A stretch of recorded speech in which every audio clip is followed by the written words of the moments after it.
Mayroon tayong unit karon na Hyundai Grand Starex. Ito Hyundai po ito, Hyundai Grand Starex. Ang problema nito yung susi. Ito yung susi niyang luma. Wala nang laman sa loob. Ito. Nawala yung chips. Kaya hindi ito andar. Ang nangyari, nagpalit tayo ng susi. Yung bago. In-order pa po ito. Bago na po ito kung titingnan nyo, bago po. Bago na po ito. Ano ito, blank key po ito. Pinapagawa pa ito ng master key. Para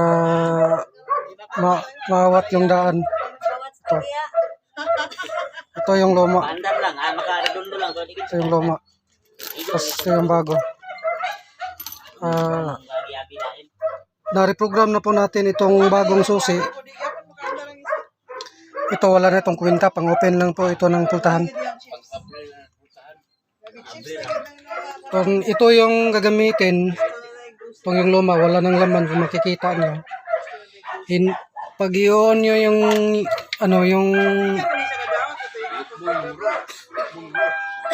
i-on nyo yung key cylinder, walang lumalabas na indicator sa immobilizer. Ito nga, kung mapapansin nyo, walang lumalabas. Hindi ito andar kahit ikakrang nyo pa. Ito, subukan ko nga. Ito wala. Hindi ito gagana. Ito na yung bago.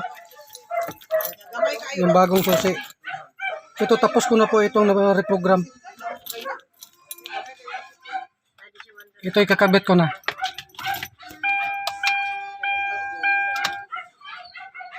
Ito, may ilaw na po yung indicator ng immobilizer key. Yan yung indicator ng immobilizer key. Kailaw na. Tapos pag pina-start po ito, under na po ito. Yun, under na.